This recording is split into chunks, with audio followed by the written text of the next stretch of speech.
하나님은 영이시니 예배하는 자가 영과 진리로 예배할지니라. 아멘.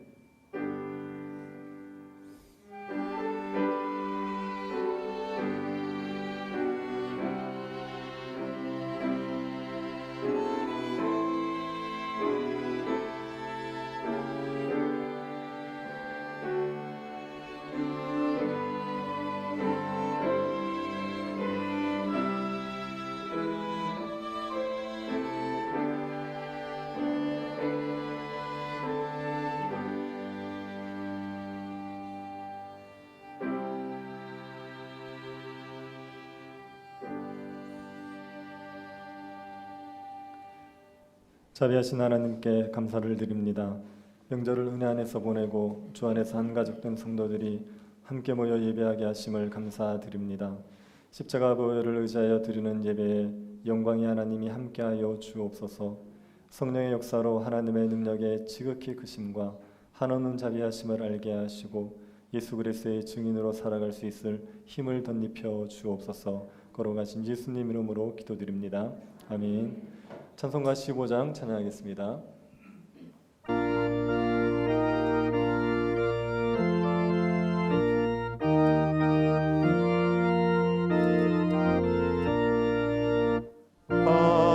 하나님의 크신 사랑 하늘에서 내리사 우리 맘에 항상 계셔 온전하게 하소서. 우리 주는 자비하사 사랑 무함하시니 두려워서 떠는 자를 구원하여 주소서. 걱정 근심 많은 자를 성령 감화하시며 복과 은혜 사랑마다 평안하게 하소서. 처음과 끝이 되신 주님 항상 인도하셔서 마귀 유혹하는 것을 속히 끊게 하소서. 전능하신 아버지여 주의 능력 주시고 우리 맘에 임하셔서 떠나가지 마소서. 주께 영광 항상 돌려 천사처럼 섬기며 주의 사랑 영영토록 찬송하게 하소서. 우리들이 거듭나서 흠이 없게 하시고 주의 크신 구원받아 온전하게 하소서. 영광에서 영광으로 천국까지 이르러 크신 사랑 감격하여 경배하게 하소서.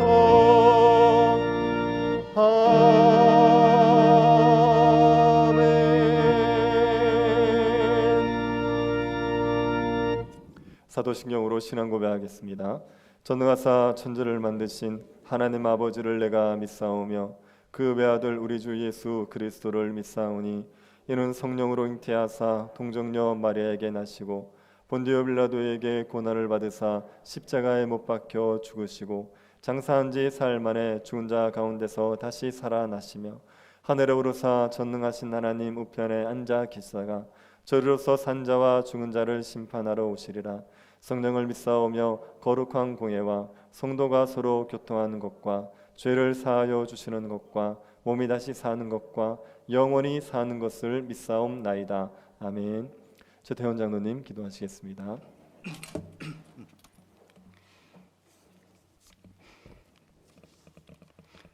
영광과 존귀와 경배를 받으시기에 합당하신 하나님 아버지, 죄로 인해 죽었던 저희를 오직 믿음으로 의롭다 하시고 하나님의 거룩한 자녀로 삼아주심을 감사드립니다. 지난 한 주간의 삶 속에서도 저희를 눈동자같이 지켜주시고 거룩한 저희를 주님 전으로 인도해 주셔서 찬양과 경배로 예배드릴 수 있는 은혜를 주시니 감사드립니다. 주님의 은혜에 힘입어 예배 자리에 왔사오니 이 시간 하늘 문을 여시고 주님 임재하여 주시옵소서. 목마른 영혼의 생명의 말씀으로 채워주시사 하나님의 은혜로 충만케 하여 주옵시고 신령한 교제를 통해 하나님을 만나는 성령 충만한 예배가 되게 하여 주옵소서. 말씀을 깨닫게 하여 주옵시고 심령이 회복되는 은혜를 주옵소서. 오직 주님만 바라보게 하시고 말씀의 능력을 믿고 순종하는 복된 예배가 되게 하여 주시길 간절히 원합니다. 자비로우신 하나님 아버지, 아무 공로 없는 저희들이 주님의 은혜로 구원함을 받고 하나님의 자녀로 택함을 받았지만 주님을 배반했던 유다처럼, 주님을 부인했던 베드로처럼, 재물의 욕심을 버리지 못해 주님을 따르지 못했던 부자처럼 우리의 허물과 욕심으로 인해 주님을 떠나 살아왔음을 고백하오니 용서하여 주시옵소서. 세상이 주는 재물과 즐거움과 권세를 탐하여 하나님의 자녀로서 합당치 못한 행실과 믿음이 연약하여 저지른 허물들을 주님 앞에 내어놓고 회개하오니 용서하여 주시옵소서. 하나님이 싫어하시는 죄악된 모든 것을 버리게 하옵소서. 교만한 자가 되지 않게 하옵시고 신실하지 못한 마음을 십자가 앞에 모두 내려놓게 하옵시사 저희들의 삶이 회개에 합당한 열매를 맺는 삶이 되도록 영적 성장과 변화가 온전히 이루어 주시기를 간절히 비옵나이다. 사랑의 하나님 아버지, 지금까지 지내온 날들을 뒤돌아보면 평안할 때나 어려울 때나 감당하기 힘든 고난의 순간들도 하나님의 크신 은혜로 살아왔음에 감사드립니다. 올 한 해도 문화의 성도들이 간절히 기도하며 계획하고 준비한 모든 것들이 응답받을 수 있도록 말씀으로 인도하여 주옵시고 지혜와 능력을 다하여 주옵소서. 험하고 근심 많은 인생길 속에서도 십자가의 사랑을 잊지 않게 하시고 십자가 그늘 밑에서 평안을 누리며 주님 오심을 소망하면서 찬양과 감사의 삶을 살아가게 하옵소서. 성령의 인도하심대로 마음이 움직이고 몸이 실천하는 예배자의 삶이 되어 저희들의 모습 속에서 예수님이 드러날 수 있기를 간절히 원하옵나이다.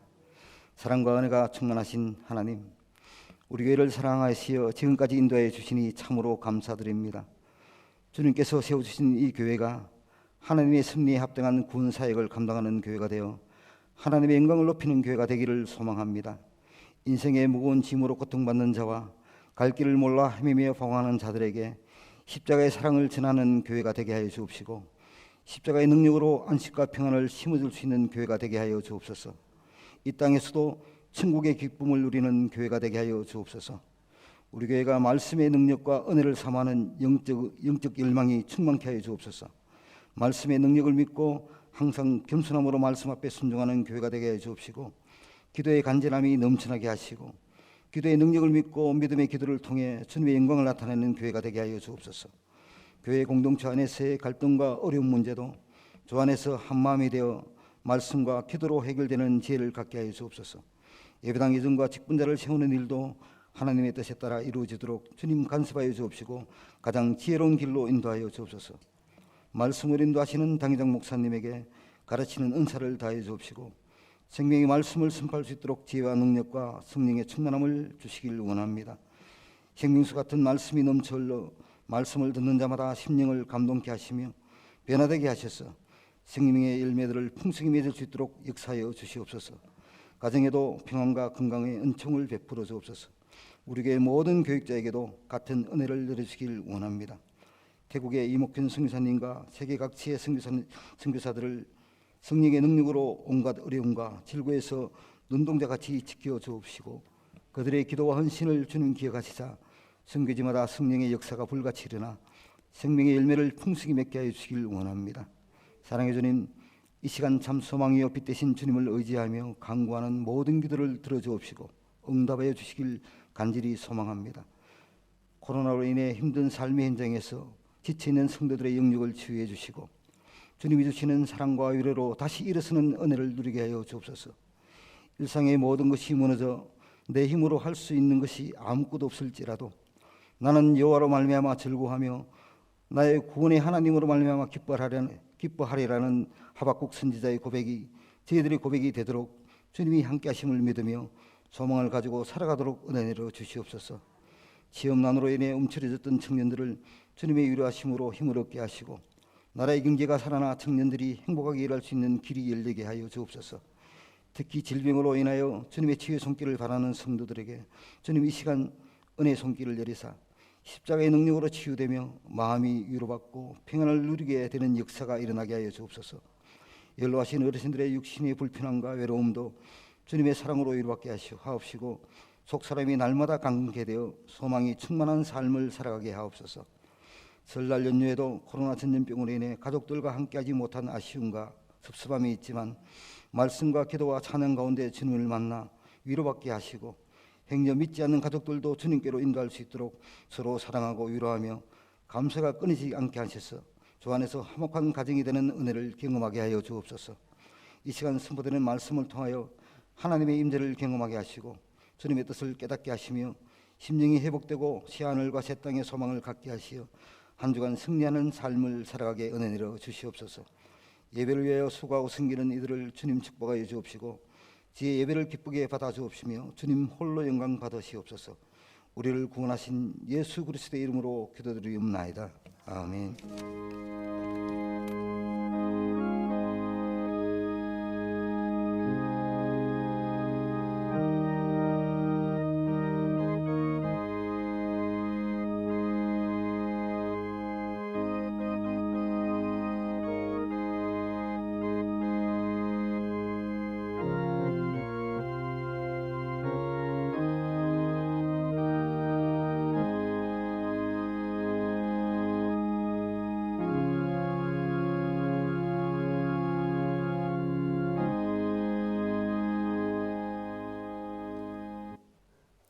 말씀을 보겠습니다. 마가복음 13장 1절부터 13절 말씀입니다. 마가복음 13장 1절부터 13절 말씀입니다. 찾으셔서 한 절씩 교독하도록 하겠습니다. 찾으셨으면 교독하겠습니다.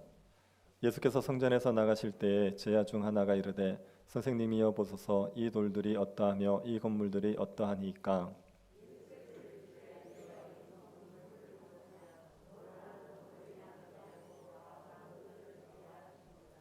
예수께서 감람산에서 성전을 마주 대하여 앉으셨을 때 베드로와 야고보와 요한과 안드레가 조용히 묻되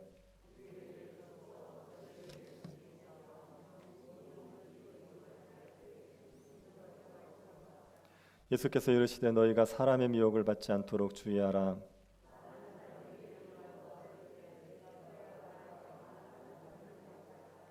난리와 난리의 소문을 들을 때 두려워하지 말라. 이런 일이 있어야 돼 아직 끝은 아니니라.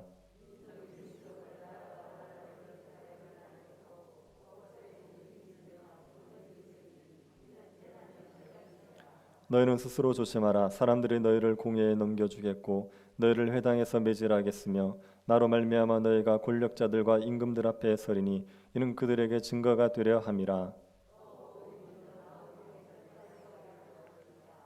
사람들이 너희를 끌어다가 넘겨줄 때에 무슨 말을 할까 미리 염려하지 말고 무엇이든지 그때에 너희에게 주시는 그 말을 하라. 말하는 이는 너희가 아니요 성령이시니라.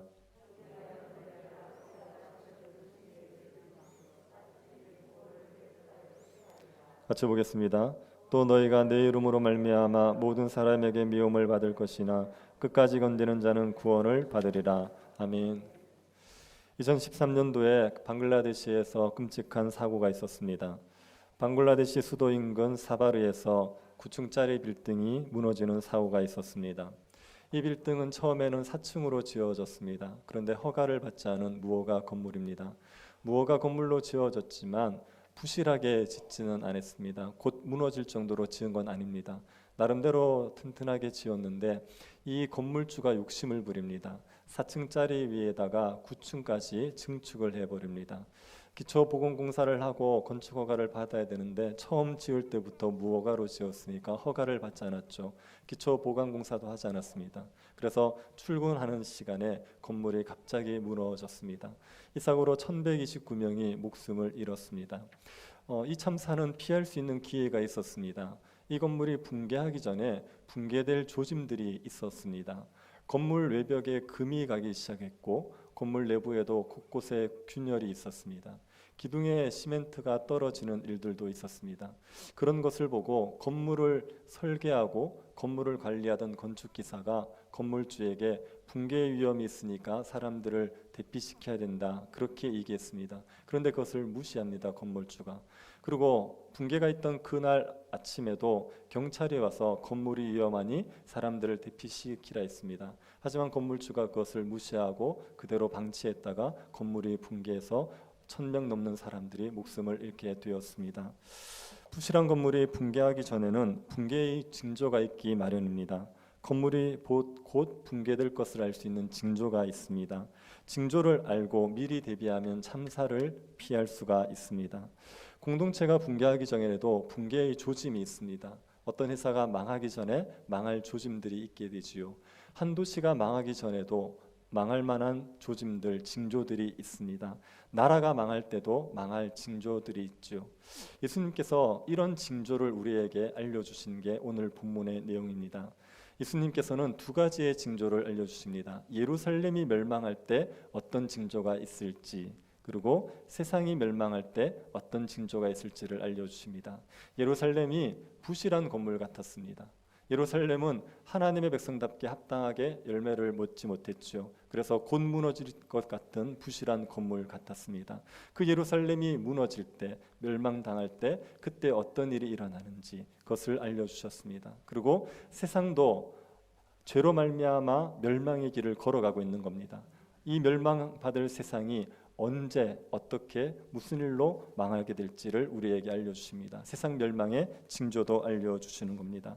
예수님께서 말씀하시는 징조들을 알면 우리가 참사를 피할 수 있겠죠. 멸망당할 때 함께 멸망당하지 않고 피할 수가 있습니다.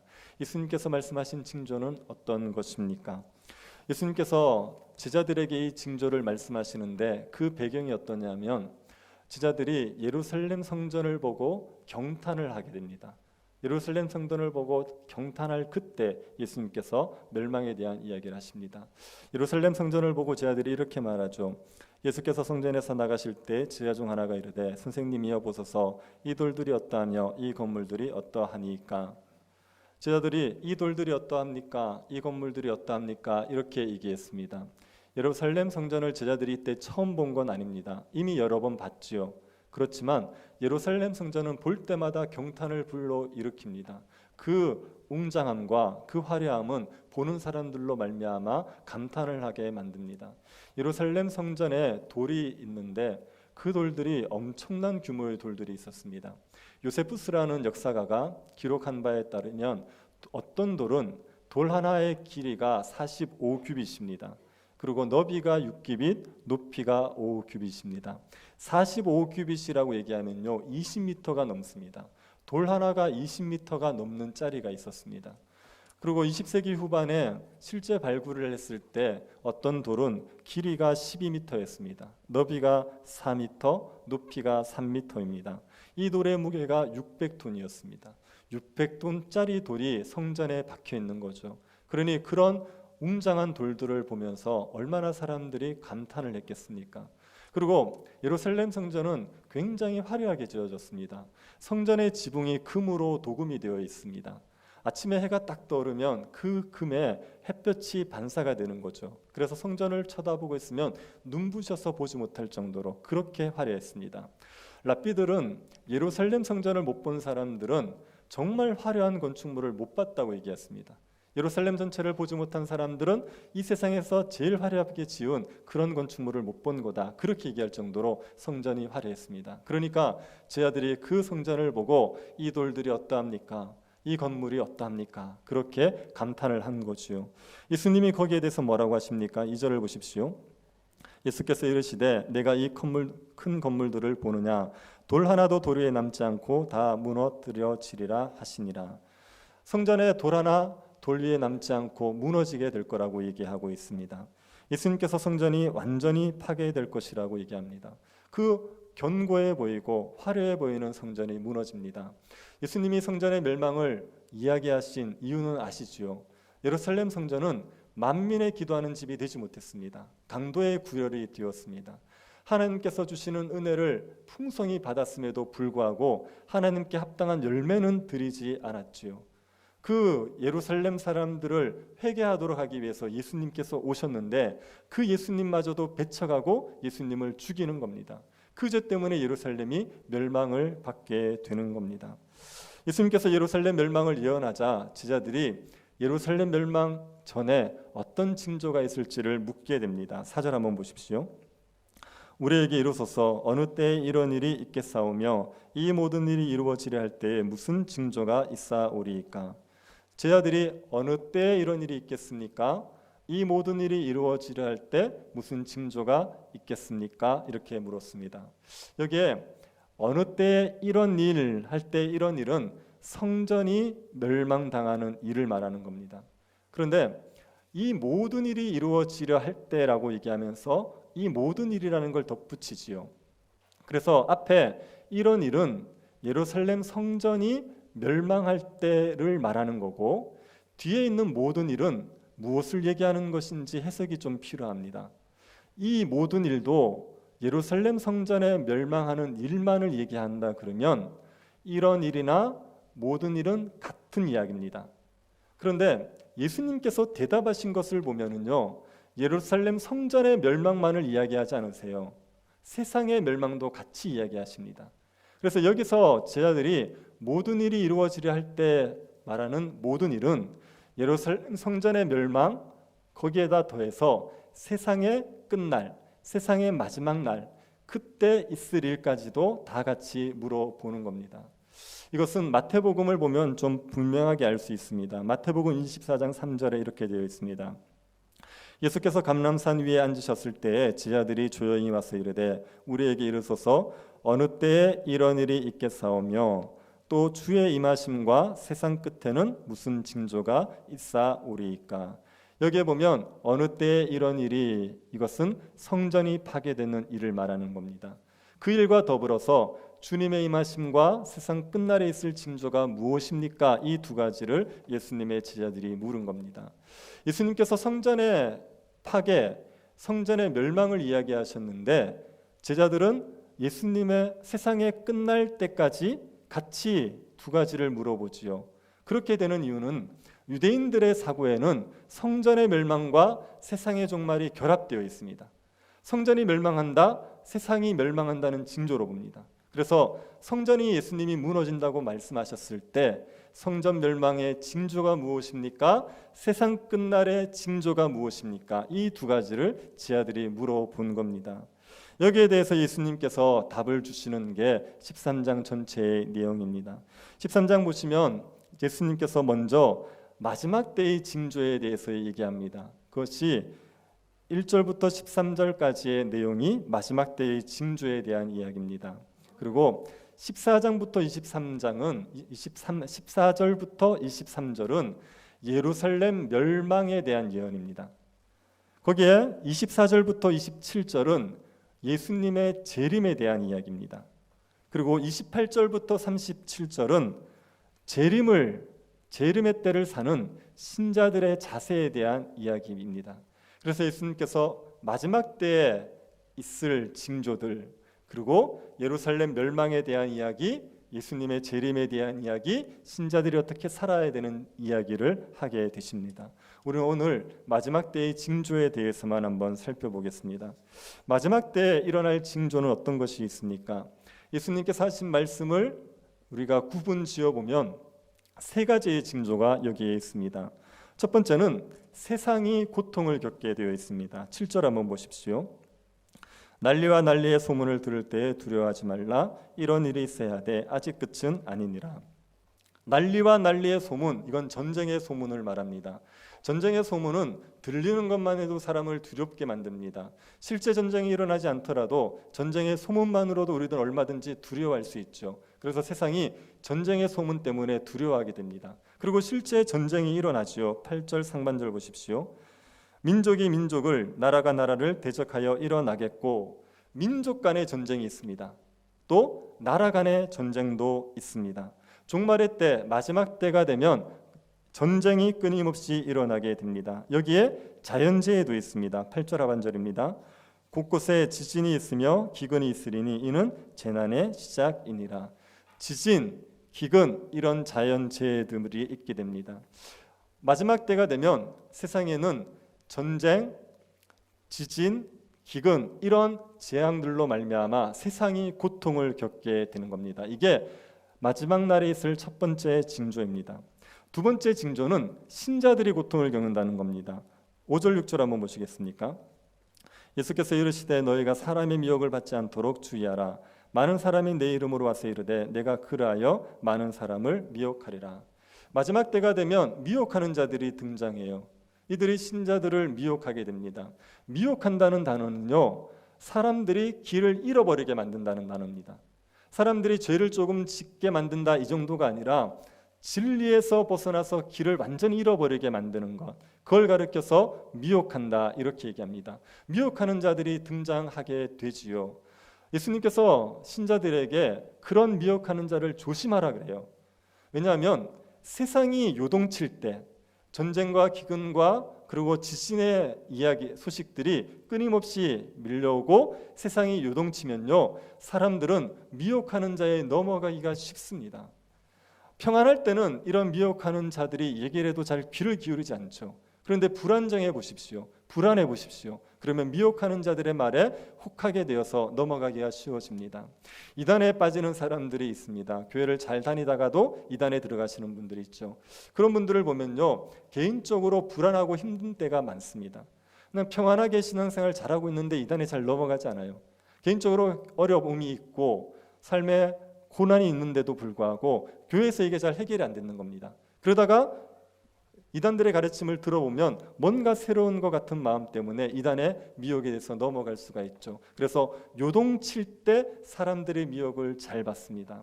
세상에서도 사교들이 유행할 때를 보면요, 재난의 때예요. 재난이 많으면 점집들이 흥황하게 되어 있습니다. 재난이 많으면 사이비가 많이 등장하게 되어 있습니다. 그래서 재난의 때에는 사람들이 미혹을 받기 쉽습니다. 성도들이 그런 미혹을 받게 되어서 고통을 겪게 될 텐데 예수님께서 주의하라, 이렇게 말씀하시는 겁니다. 그리고 성도들이 핍박도 받게 됩니다. 9절을 보십시오. 너희는 스스로 조심하라. 사람들이 너희를 공회에 넘겨주겠고 너희를 회당에서 매질하겠으며 나로 말미암아 너희가 권력자들과 임금들 앞에 서리니 이는 그들에게 증거가 되려 함이라. 사람들이 제자들을 공회에 넘겨줍니다. 여기서 말하는 공회는 사내들인 공회를 말하는 겁니다. 공회에 넘겨준다는 얘기는 공회에 재판을 받게 한다, 이런 의미입니다. 그리고 회당에서 매질을 당하죠. 회당은 유대인들이 교육을 위해서, 예배를 위해서 모이는, 기도를 위해서 모이는 처소입니다. 그런데 그 회당에서 성도들이 매질을 당하게 되는 겁니다. 그리고 사람들이 권력자들과 임금들 앞에 신자들을 세우지요. 이것은 이방의 권력자들 앞에 신자들이 재판을 받게 될 것을 말하는 겁니다. 예수님께서는 마지막 때가 되면 성도들이 유대인이든 이방인이든 권력자든지 아니면 일반 백성에게든지 미움을 받게 될 것이다, 핍박을 받게 될 것이라고 말했습니다. 이럴 때 어느 정도의 핍박이 오냐면 가족에게도 버림받는 핍박이 있습니다. 12절 보시기 바랍니다. 형제가 형제를, 아버지가 자식을 죽는 데에 내주며 자식이 부모를 대적하여 죽게 하리라. 형제가 형제를 죽는 데 내어줍니다. 아버지가 자녀를 죽는 데 내어줍니다. 사람들과의 유대관계 중에 가장 긴밀한 유대관계가 가족 간의 관계입니다. 아무리 그래도 피는 물보다 진하지 않습니까? 그런데 그 가족 간의 유대가 깨트려져 버리는 거예요. 예수 그리스도를 믿는 자들이 가족에게조차 버림을 받게 되는 겁니다. 이거는 공산권에서 지금도 일어나고 있는 일입니다. 공산권에서 예수를 누군가 믿으면 그 집이 망합니다. 그러니 형제가 고발을 하죠. 부모가 고발을 하는 겁니다. 그렇게 가족들이 신자들을 죽는 데 내어주게 될 겁니다. 그리고 여기서 말하는 가족은 혈연의 가족뿐 아니라 예수 그리스도를 믿는 한 가족들, 주 안에서 한 가족된 자들도 포함합니다. 그래서 마지막 때가 되면 신자가 신자를 배반하는 일이 생기게 됩니다. 신자가 신자들을 죽음에 던져주는 일들이 생기게 되는 겁니다. 로마가 기독교인들을 핍박할 때 기독교인들이 카타콤에 들어갑니다. 지하무덤에 들어갔죠. 그 지하무덤은 미로처럼 되어 있어서 길을 모르는 사람이 들어가면 찾아 나올 수가 없습니다. 로마 군인들이 거기에 들어갔다가는 사람들을 잡지 못하고 길을 잃어서 거기서 굶어 죽지요. 그래서 로마 군인들이 카타콤의 지도를 알기 위해서 기독교인들을 고문합니다. 잔인하게 고문해서 그 지도를 받아내고 그 기독교인들을 잡아오게 됩니다. 이렇게 고문을 견디다 못해서 신자가 신자를 배반하는 일이 있게 될 거라는 겁니다. 한 가족으로서 살았는데, 주 안에서 한 가족이라고 믿고 서로를 목숨처럼 사랑하고 살았는데 그들이 서로를 배반하는 일들이 일어나는 게 그게 마지막 때의 일입니다. 이렇게 성도들이 고통을 당하는 것, 그것이 말세의 두 번째 징조입니다. 성도들이 핍박을 당하고 그 다음에 이렇게 고난을 당하는 것은 사탄이 성도들을 박해하는 겁니다. 세상에 재앙이 있는 것은요, 하나님께서 세상 나라에다 심판을 내리시는 겁니다. 전쟁과 기근과 그리고 그 분쟁들이 일어나는 것은, 지진이 일어나는 것은 하나님께서 사탄의 나라를 심판하시고 멸망시키기 위해서 재앙을 내리시는 겁니다. 그러면 사탄의 나라가 흔들릴 때가 되면은 사탄들이 발악을 하게 되어 있어요. 그래서 하나님의 백성들을 핍박하고 교회를 말살시키려고 하는 겁니다. 그게 성도들에 대한 핍박으로 드러나는 겁니다. 그렇게 해서 복음이 전파되는 걸 막기 위해서 사탄이 교회를 끊임없이 박해한다고요. 그런데 놀라운 일은 그 핍박 가운데서도 복음은 전파된다는 겁니다. 10절을 한번 보십시오. 또 복음이 먼저 만국에 전파되어야 할 것이니라. 박해들 속에서, 신자들이 박해를 받는 속에서도 복음은 만국에 전파가 되지요. 이게 말세 마지막 때의 세 번째 징조입니다. 세상이 고통을 당하고 신자가 고통을 당하는 상황 속에서 복음은 만국으로 전파가 되는 겁니다. 이 복음을 누가 전하겠습니까? 이걸 신자들이 전하는 거예요. 핍박당하는 신자들이 이 복음을 전하게 됩니다. 그래서 예수님께서 핍박당하는 신자들에게 11절의 약속을 주시는 겁니다. 11절 한번 보시겠습니까? 사람들이 너희를 끌어다가 넘겨줄 때 무슨 말을 할까 미리 염려하지 말고 무엇이든지 그때에 너희에게 주시는 그 말을 하라. 말하는 이는 너희가 아니요 성령이시니라. 사람들이 공회에 넘겨집니다. 그러면 재판을 받지요. 재판을 받으면 그때 할 말을 고민하지 말라는 거예요. 성령께서 할 말을 알려주실 거다. 무슨 말을 할지 성령이 알려주셔서 성령이 너희를 통해서 말할 거다. 그렇게 얘기하십니다. 그런데 여기서 성령께서 알려주시는 말은 어떤 말이겠습니까? 사람들이 재판을 받을 때 벌을 받지 않을 수 있는 그런 말을 알려주시겠습니까? 핍박을 피할 수 있는 그런 말을 알려주시겠습니까? 여기서 말을 알려주신다고 말할 때는 진리를 알려주신다는 거예요. 핍박 가운데서도 복음을 전할 수 있도록 진리를 깨닫게 해주실 거다. 너희들이 무슨 말을 해야 될지, 어떻게 진리를 전해야 될지를 고민하지 마라. 성령께서 알려주시고 성령께서 너희를 통해서 말할 거다. 그렇게 이야기하는 겁니다. 여러분, 핍박을 당하면 우리는 핍박을 피할 생각이 있지 않습니까? 그런데 성도들은, 참된 성도들은 핍박을 당하더라도 그 핍박 가운데서 어떻게 복음을 전할까를 고민하게 되어 있어요. 그래서 핍박당하는 상황 속에서도 복음을 전할 것을 염려하고 어떻게 말씀을 선포할까, 말씀을 전할까를 고민하게 되어 있습니다. 그런 성도들에게 성령께서 할 말을 알려주신다는 거예요. 사도 바울의 경우를 한번 보십시오. 사도 바울이 예루살렘에 올라갔다가 잡힙니다. 그리고 로마 황제인 가이사에게 재판을 요구하거든요. 그래서 예루살렘에 있다가 로마까지 갑니다. 근데 예루살렘에서 잡히고 로마에 도착하기 전까지 사도 바울이 6번의 재판을 받아요. 산헤드린 공회에서도 재판을 받고 총독 앞에서도 받고 왕 앞에서 받습니다. 6번의 재판을 받는데 그 6번의 재판 가운데서 사도 바울의 변론의 내용이 무엇이든가요? 자기는 죄가 없습니다. 이걸 변론하고 있습니까? 자기가 어떻게든 풀려날 방법을 찾고 있습니까? 사도 바울이 변론을 하라 그러면요, 복음을 전하는 거예요. 자신이 만난 예수 그리스도를 그 유대인들에게, 총독들에게, 왕들에게 전하는 겁니다.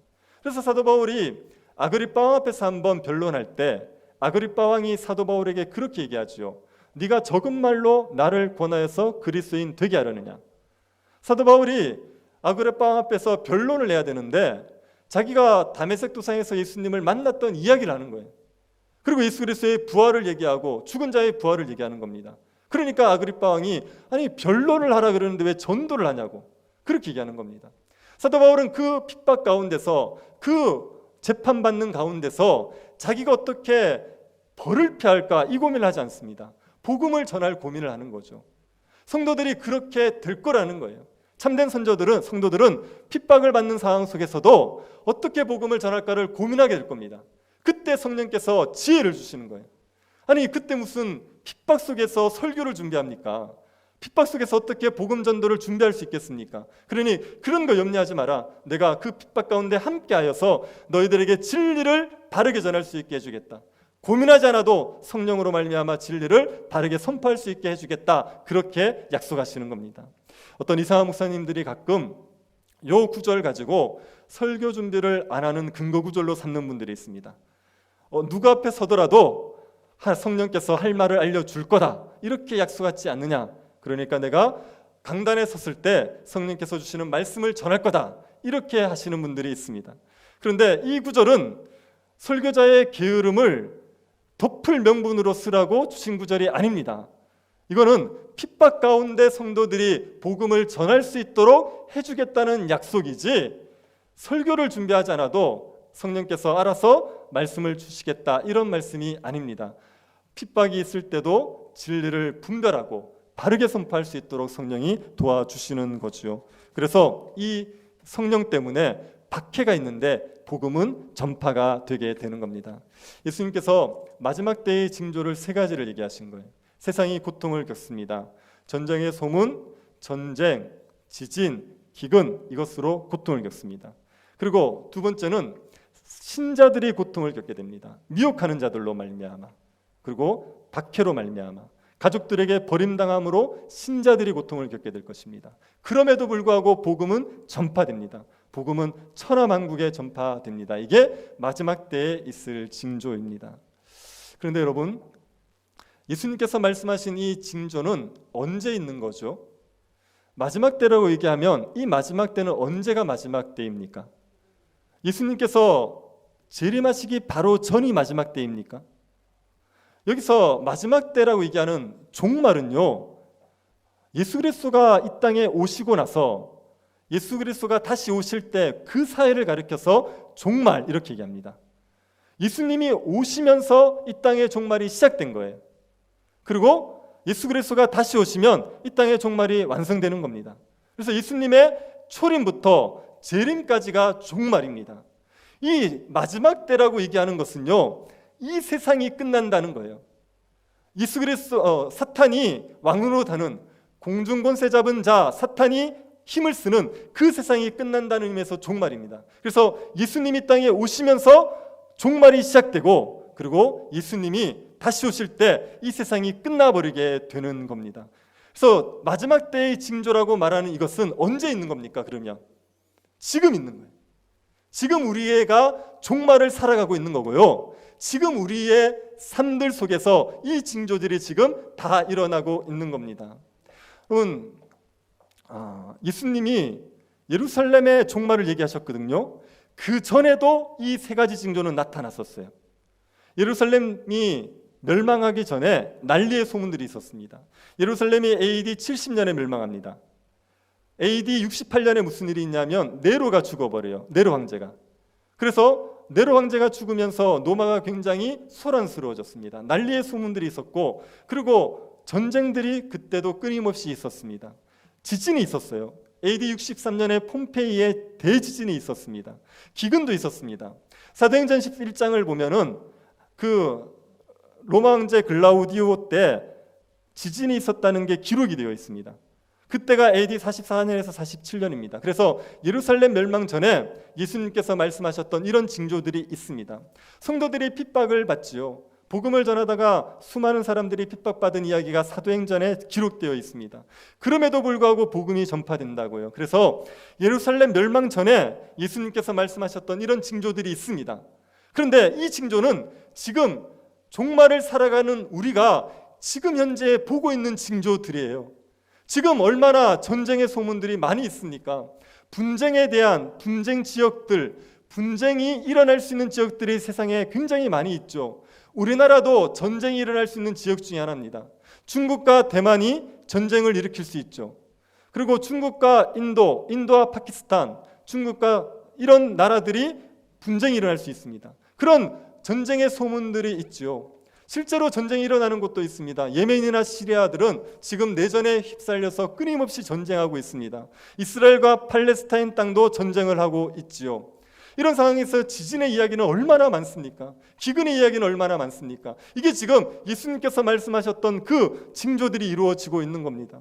지금도 복음 때문에 핍박받는 사람들이 수많이 있습니다. 무슬림 지역 공산권에 가면 예수 그리스도를 믿는 것 때문에 옥에 갇히고요, 재판에 넘겨지고요, 죽임을 당하는 일들이 지금도 일어나고 있지요. 그런 상황들 속에서 복음이 전파되지 않습니까? 땅끝까지 지금도 여전히 복음이 선포되어서 사람들이 주께로 돌아올 일들이 일어나고 있지 않습니까? 그래서 예수님이 말씀하신 마지막 때의 징조는 지금 일어나고 있는 일이에요. 지금 우리가 살아가고 있는 이때가 마지막 때, 종말의 때입니다. 이 때를 살아가는 신자들이 어떻게 해야 되겠습니까? 주님이 우리에게 말씀하시는 첫 번째가 뭐냐면요, 두려워하지 말라는 거예요. 전쟁의 소문이 있고 전쟁과 기근과 그 지진이 있더라도 두려워하지 말라. 우리가 너희들이 핍박을 당할지라도 두려워하지 말라고 말합니다. 왜 두려워하지 말라고 말합니까? 7절 한번 보시겠습니까? 7절에 다시 한번 보십시오. 난리야 난리의 소문을 들을 때에 두려워하지 말라. 이런 일이 있어야 돼, 아직 끝은 아니니라. 여기에 이런 일이 있어야 돼, 아직 끝은 아니니라, 이 말씀이 해석이 애매합니다. 난리의 소문이 있는데 두려워하지 말래요. 난리의 소문이 재난의 끝이 아니라 시작이랍니다. 난리의 소문만 있는 게 아니라 전쟁이 있고요, 기근이 있고 지진이 있어요. 그러면 난리의 소문으로 말미암아 두려워하지 말라 그랬는데 더 많은 재앙들이 연이어서 있을 거라고 말합니다. 그러면 두려워하지 말라는 말이 이상하지 않습니까? 두려운 일들이 계속 있을 텐데. 그래서 이런 일이 있어야 돼, 아직 끝은 아니니라고 말하는 게 재난으로 끝나지 않을 거라는 얘기예요. 신자들은 재난을 당하고 고통을 당하는 것으로 끝나지 않을 것이라는 의미가 이런 일이 있어야 돼, 아직 끝은 아니다, 이런 의미입니다. 이게 8절에 가면 더 분명하게 말하고 있습니다. 8절을 한번 보십시오. 민족이 민족을, 나라가 나라를 대적하여 일어나겠고 곳곳에서 지진이 있으며 기근이 있으리니 이는 재난의 시작이니라. 여기 8절 끝에 재난의 시작이니라는 말씀이 있습니다. 여기에 재난이라는 단어가 헬라어의 원어를 보면요, 이게 해산의 고통이에요. 그래서 재난의 시작이다, 이거를 가리켜서 진통의 시작이다, 이렇게 얘기합니다. 해산의 고통, 진통의 시작이라고 얘기하는 겁니다. 해산의 고통은 사람이 겪는 고통 중에 제일 큰 고통이죠. 사람들이 죽을 만큼 괴로운 게 해산의 고통입니다. 그런데 해산의 고통은 우리에게 절망적인 고통이 아니에요. 이 고통은 우리에게 소망이 있습니다. 왜 그렇습니까? 해산의 고통이 지나면 뭐가 있죠? 출산의 기쁨이 있죠. 해산의 고통을 지나면 새 생명에 탄생하는 기쁨이 있게 되는 겁니다. 우리가 지금 겪고 있는 재난은요, 그런 의미에서 해산의 고통이에요. 왜 해산의 고통입니까? 이 지금 재난의 시대가 지나지 않습니까? 고통의 때가 지나지 않습니까? 그러면 예수 그리스도가 오시는 겁니다. 예수 그리스도가 오셔서 새하늘과 새 땅을 시작하세요. 지금 이 사탄이 지배하는 죄와 사망의 권세가 지배하는 이 시대가 끝나버리고 예수 그리스도 오심으로 말미암아 새 시대, 죄와 사망이 없는 새로운 시대가 이 땅에 펼쳐진단 말이에요. 그래서 마지막 때 이 징조들은요, 신자들에겐 뭘 알려주는 거냐면 예수 그리스도가 다시 오실 것이라는 것을 알려주는 징조가 되는 겁니다. 세상에 재앙이 있죠. 그 재앙이 있다는 것은 주님이 곧 오셔서 이 세상이 끝나고 새 시대가 시작될 걸 우리에게 알려주는 거예요. 전쟁과 기근의 고통들이 있죠. 지진의 고통들이 있죠. 이런 것들은 이런 징조를 통하여서 주님이 오실 거다. 주님이 오셔서 재난이 없는 그런 시대를 이 땅에 펼칠 거다. 이걸 알려준단 말이에요. 그래서 이 재난의 시작이라고 얘기하는 것이 진통의 시작입니다. 이 고통으로 신자는 끝나지 않을 것이고, 그리고 이 고통이 지나면 예수 그리스도로 오심으로 말미암아 우리가 말할 수 없는 영광을 누리는 새 시대가 우리에게 오게 됩니다. 그런 의미에서 재난의 징조들이 우리에게 두려움이 아닌 거예요. 이것 때문에 두려울 것이 아니라 이것은 예수 그리스도가 오실 것이 확실하다는 소망을 주는 것이고, 그 소망 때문에 우리가 기뻐할 수 있는 징조들이 되는 것입니다. 그래서 주님이 말씀하시는 거예요. 두려워하지 말라. 재난의 시작이다. 해산의 진통의 시작이다. 해산의 고통일 뿐이니까 두려워하지 말라고 얘기하시는 겁니다. 그리고 우리는 이때 끝까지 믿음을 지켜야 됩니다. 13절 한번 보시겠습니까? 또 너희가 내 이름으로 말미암아 모든 사람에게 믿음을 받을 것이나 끝까지 견디는 자는 구원을 받으리라. 우리는 환난을 당하게 될 겁니다. 세상은 재앙으로 고통을 겪겠지만 신자들은 세상의 핍박으로 말미암아 고통을 겪게 될 것입니다. 그럴 때 끝까지 믿음을 지켜야 됩니다. 세상으로부터 조롱을 당하든지 세상으로부터 손해를 보든지 세상이 우리를 가두든지 죽이든지 하든지 간에 우리는 끝까지 믿음을 지켜가야 됩니다. 왜 그렇습니까? 주님께서 오시니까요. 주님이 오셔서 우리들의 모든 눈물을 닦으실 것이고 우리에게 부활의 영광, 새하늘과 새 땅의 영광을 누리게 하실 겁니다. 그것을 소망하면서 끝까지 믿음을 지키셔야 됩니다. 환난이 왔을 때 믿음을 잃어버리는 이유는요, 재림에 대한 소망이 무너지기 때문에 그래요. 예수 그리스도가 반드시 오신다는 걸 믿어보십시오. 감옥에 가둔다고 믿음을 버리겠습니까? 죽이겠다고 한다고 믿음을 버리겠습니까? 예수 그리스도 오시는 게 분명해 버리면 어떤 핍박이 와도 믿음을 지킬 수가 있습니다. 그런데 재림에 대한 소망, 믿음이 흔들려 버리면 핍박을 이겨낼 수가 없는 거죠. 그럴 때 우리가 생각해야 됩니다. 예수 그리스도를 믿는 자들에 대한 핍박이 있다는 이야기는 예수님이 하신 말씀이 이루어지고 있다는 얘기거든요. 그러면 예수님이 재림할 거라는 말씀도 이루어질 거라는 걸 믿을 수 있죠. 핍박이 있다는 말씀이 이루어졌기 때문에 재림이 있다는 말씀도 이루어지는 겁니다. 그 재림을 바라보면서 끝까지 믿음을 지키시고 환난을 견뎌내셔야 됩니다. 끝까지 인내하는 자는 구원을 얻게 됩니다. 그리고 이때 우리가 어떻게 살아가야 됩니까? 복음을 증거하고 살아가야 되는 겁니다. 10절을 다시 한번 보십시오. 복음이 먼저 만국에 전파되어야 할 것이라. 여기서 복음이 먼저 만국에 전파되어야 한다고 말할 때 여기 먼저라는 단어는요, 시간의 우선을 얘기하는 게 아닙니다. 예수님 오시기 전에 땅끝까지 복음이 먼저 전파되어야 된다, 그 시간적인 우선을 얘기하는 게 아니라 여기에서의 먼저는요, 순위적인 우선입니다. 핍박이 있더라도 어떤 상황이더라도 복음은 전파되어야 된다는 거예요. 주님께서 그렇게 만들어 가시는 겁니다. 어떤 상황에서도 복음이 전파되게 만들어 가신다는 의미에서 먼저 복음이 전파되는 겁니다. 우리의 삶에서도 이 마지막 때에 우리가 할 수 있는 일은, 해야 되는 일은 복음을 전하는 거죠. 어떤 일보다 복음 전하는 일을 우선으로 삼고 살아가야 되는 겁니다. 우리에게 핍박이 오는 것은요, 그 핍박을 복음 전할 기회로 삼으라고 주시는 거예요. 그 핍박 때 괴로워하고 힘들어하고 어떻게 핍박을 피할까를 고민하지 말고 그 핍박 때도 복음을 전할 기회로 삼으라고, 그 핍박을 통해서 복음이 전파되라고 우리에게 핍박을 허용해 주시는 겁니다. 사도 바울은 자신이 핍박을 받을 때 그 기회를 이용해서 왕들에게 총독들에게 복음을 전했습니다. 신자가 그렇게 살라는 거예요. 어떤 어려움이 오더라도 그 어려움 속에서 먼저 복음을 전할 것을 고민하라는 겁니다. 우리에게 질병이 와서 병원에 입원할 수 있죠. 병원에 들어가면 우리는 무슨 고민을 해야 됩니까? 언제 병원에 나갈까? 언제 이 고통에서 벗어날까? 그걸 고민해야 됩니까? 신자들이 병원에 들어가면 그때 고민해야 될 건요, 먼저 복음을 전하는 걸 고민해야 돼요. 내가 이 병실에서 어떻게 복음의 증인으로 살아낼까를 고민하셔야 됩니다. 병실에서도 복음을 전할 생각을 하셔야 되는 겁니다.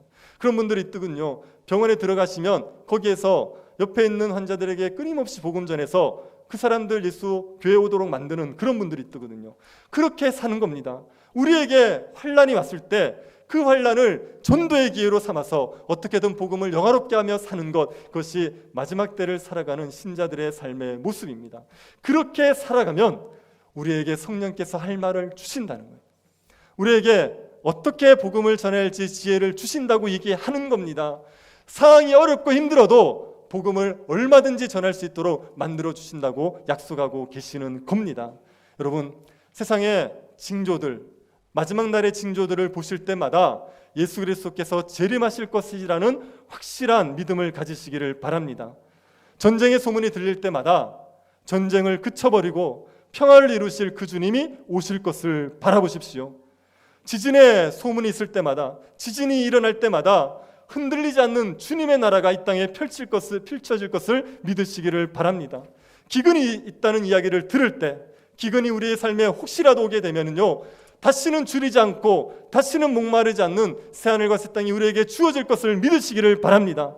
그 재림에 대한 믿음 가지고 두려워하지 마시고 복음을 위해서 살아가십시오. 끝까지 믿음을 지키면서 복음을 위해서 살아가시면 이 시대가 끝나는 날, 주님이 오시는 그날 우리가 주님과 함께 영광을 누리게 되어 있습니다.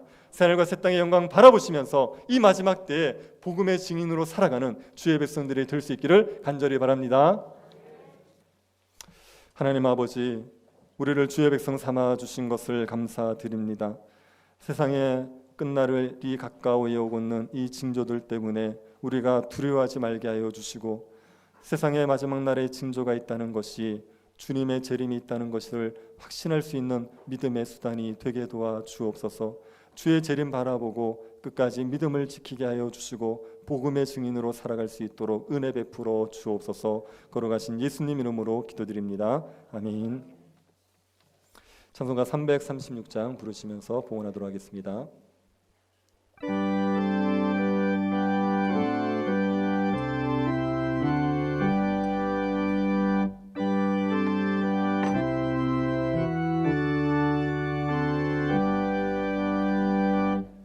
환난과 핍박 중에도 성도는 신앙 지켰네. 이 신앙 생각할 때에 기쁨이 충만하도다.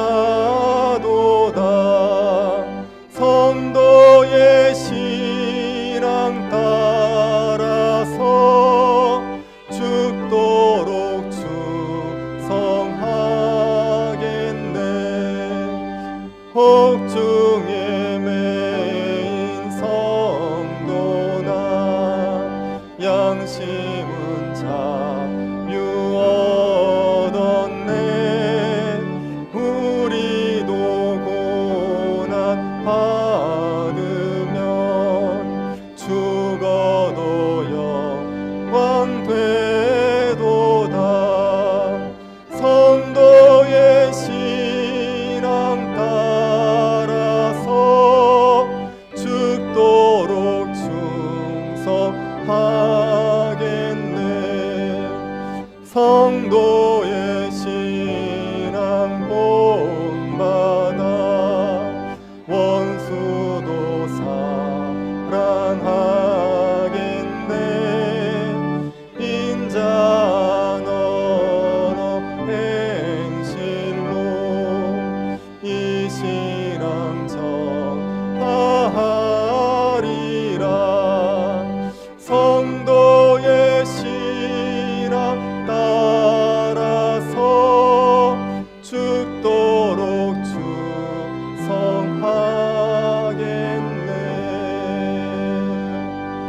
아멘.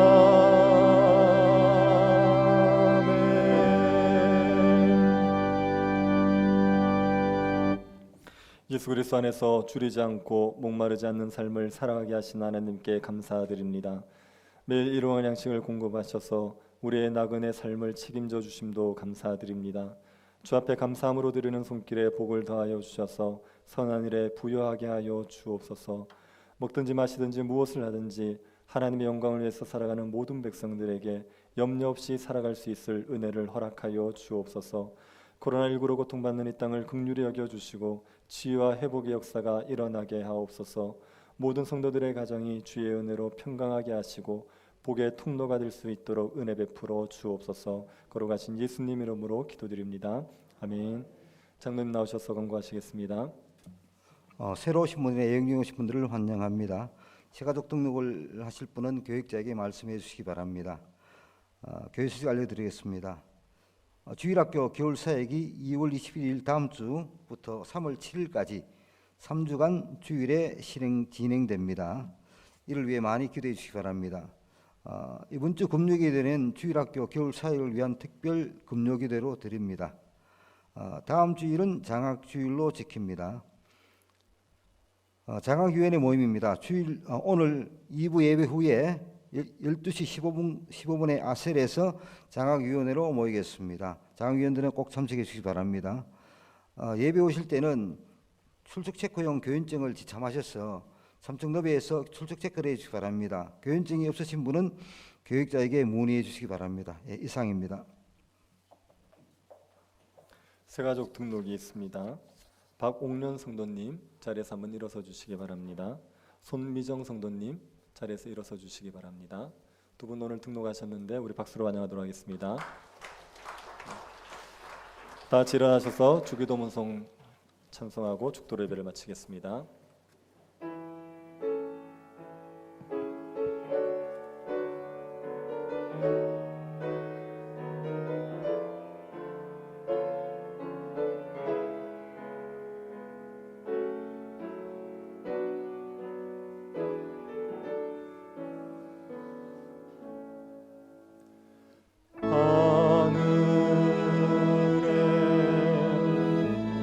계신 아버지 이름 거룩하사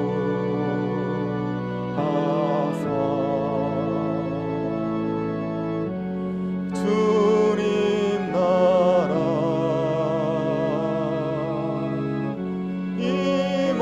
임하시고 뜻이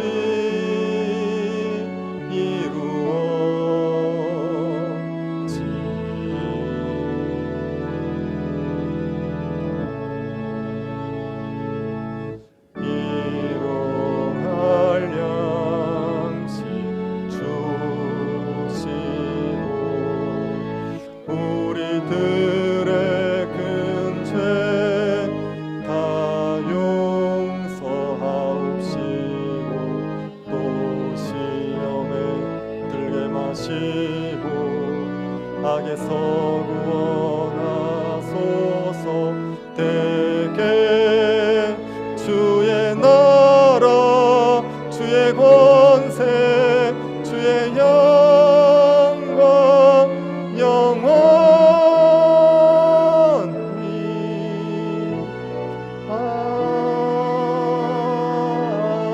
아멘.